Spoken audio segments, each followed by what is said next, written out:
Hello, Jorge Sylvester. How you doing? I'm excited that you're going to be performing at the Latin Free Jazz Festival, but I wanted to ask you some questions about how you felt about that designation, the idea of Latin Free Jazz. What does that mean for you? What does that signify for you? Well, I think it's a great concept.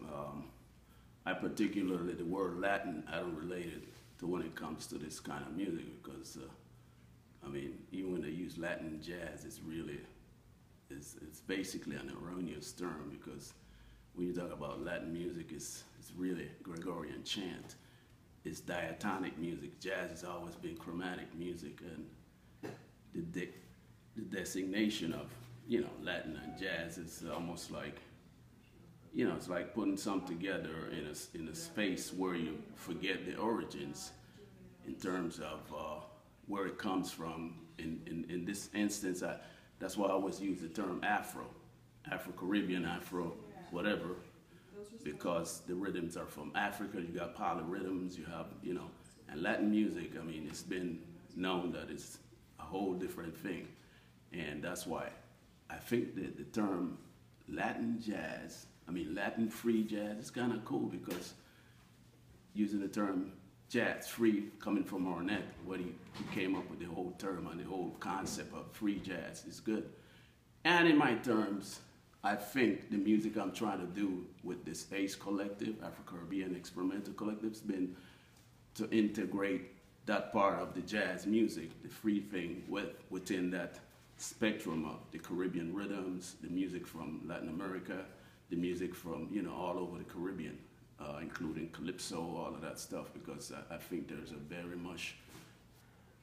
very tied rhythmic situation going on there, and so that's my perception of where the whole thing, and I think it's a great opportunity, and I'm welcoming it. Yeah. So, what they call Latin jazz Yeah. is isn't actually related to Gregorian mostly. What people usually think of Latin jazz is something very specific, and that's not what you're going to do Oh, at of all. course not. Of course not. Yeah. So, and but yet you are. So how do you feel about that kind of? I mean, how important to you is your Caribbean roots?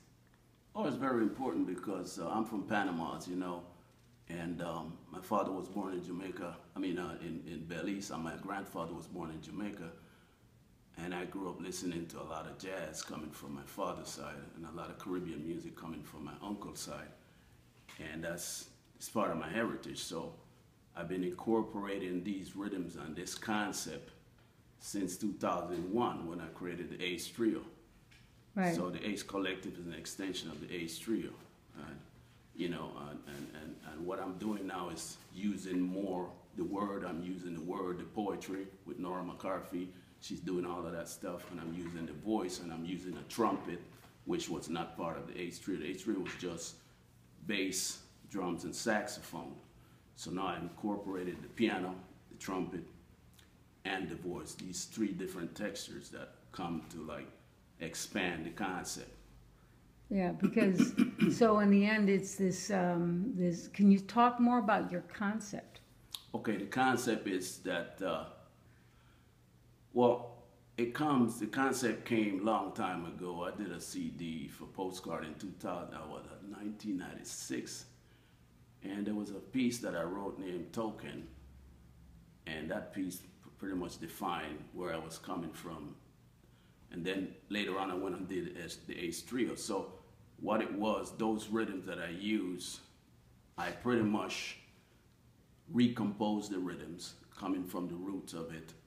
And then I use a lot of retrograde inversion, a lot of techniques for composition. I use ideas that are pretty much heard in my head because I don't want to use some sort of what can I say? Some sort of a method or some sort of a system to define and see the way I see it.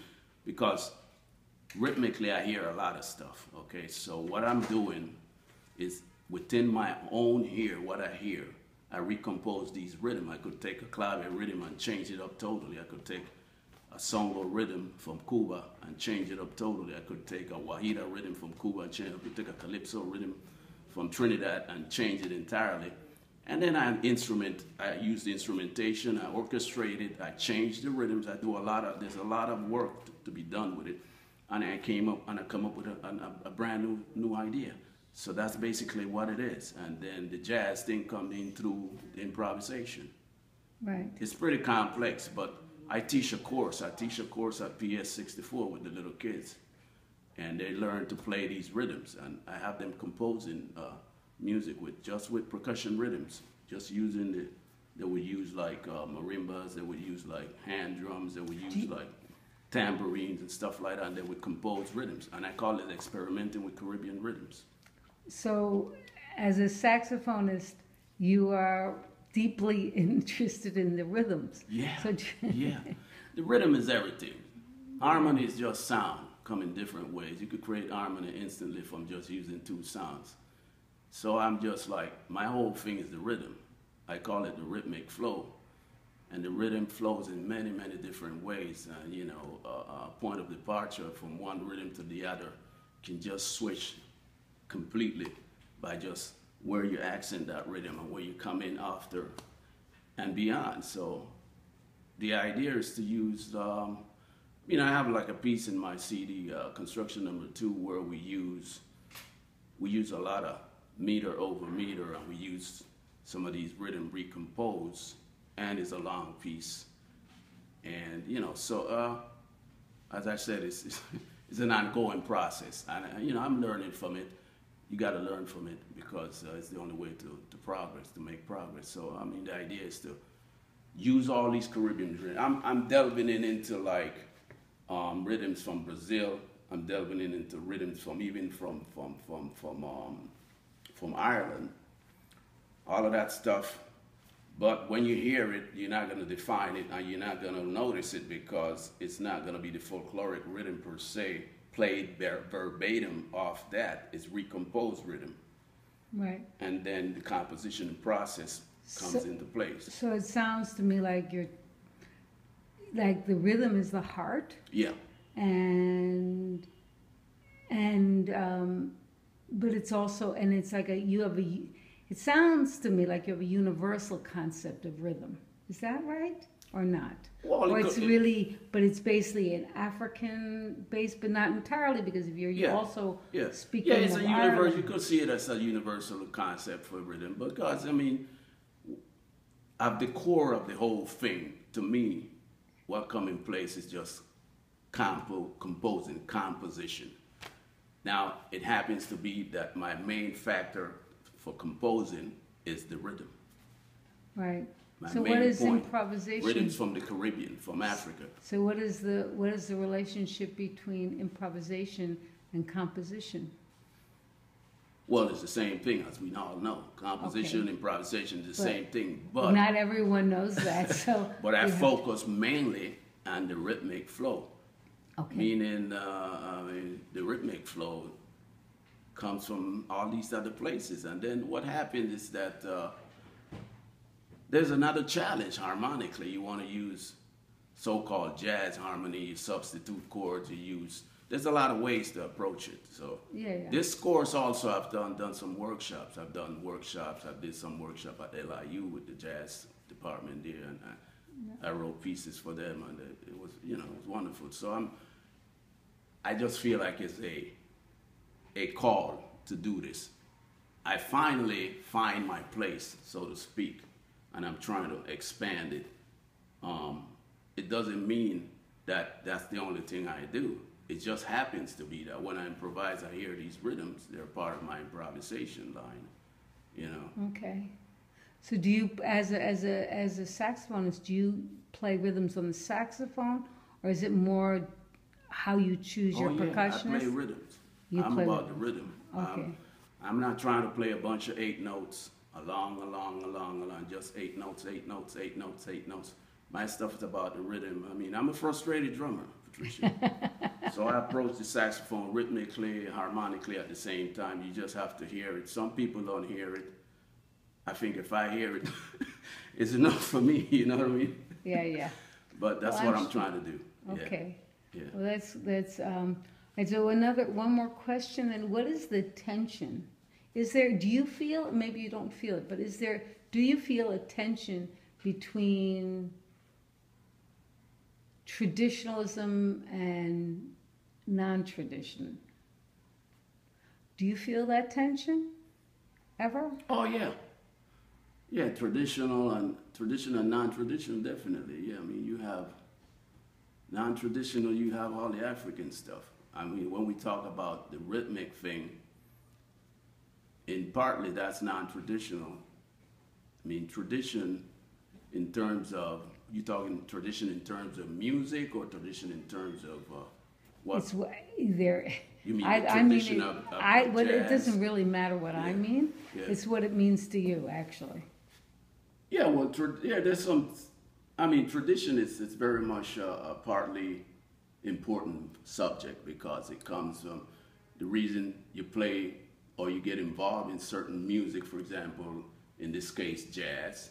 You know, I play the standards. That's coming from the tradition. I play jazz standards. I played it a lot all my life. I don't know all the tunes. I know the tunes I know.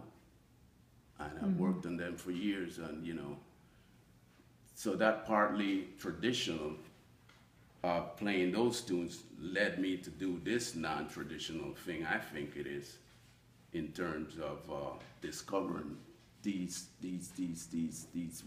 way, actually, I should say, this way of composing, and in essence, I don't think the way my approach to composition is non-traditional, because.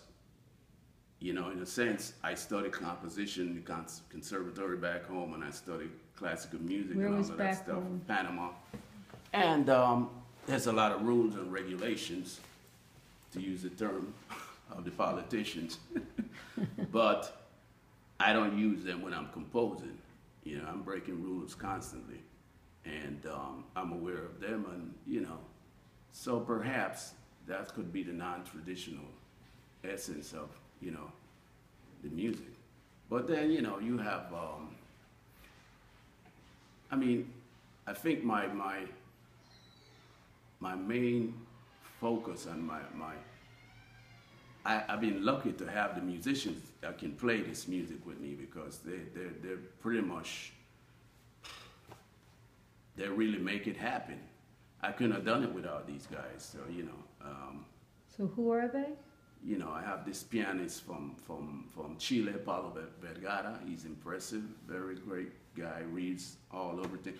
And the other thing is, all you know, the music is notated, from the drums all the way up to the bass to the voice. I got on the drums, I have this great drummer, Kenny Grohowski. He's incredible. He reads every note I write down and interpret it and orchestrate on top of it. So what is the relationship between the improvisation that they do? You have a lot of written music? Yeah, it's a lot of notation. And so what's the relationship between written and non-written? The non-rhythm come in the interpretation and in the improvisation. That's where the non-rhythm comes. Yeah. Okay. And then I also have Donald Nix, great bass player. At this point, we're not using Donald because he has some other things, so I'm going to use this other bass player by the name of Gene Torres that I use to sub for Donald when he can't do it. In terms of the drums, I'm not going to use Kenny also. I'm going to use this Kahil Kwame Bell. Is a great drummer that I played with him years way back. So he knows this kind of approach, and he's going to be playing the drums. And then I'm going to use also my trumpet player, Waldo Mahdi Ricks, great trumpet player, great tone. He's coming out, to me, in my sense, he really listened to like Booker Little. He's got a lot of Freddie Hubbard stuff. And then I have Nora McCarthy. That she's an incredible poet. I think she's one of the best. I mean, in my estimation. And then she's a great artist in terms of improvisation and singing. So she's gonna do all of that. She sings a lot of the lines with the horns. Everything is written out, orchestrated. and then, you know, and then myself. So it's going to be a great performance. I'm looking forward to it. You know? Oh, we are as well. Yeah, yeah. I wanted to do this. I wanted to put this music in context in any of your festivals for a very long time, and I appreciate this opportunity because it's not Latin jazz. I hate the term. It's not Latin jazz. Right. And it's, I mean, I know a lot of cats that know that term is erroneous. Yeah, well, But they still go along with it because of political reasons or, you know, right. whatever. But I'm just feel like well, I have to that's say why. what So I say, you know. yeah, but that's Yeah. why we put the word free Yeah, in there. yeah, I like that. Yeah, yeah, Yeah. yeah. All But, right. yeah, it's good. All right. Thank you. Thank you.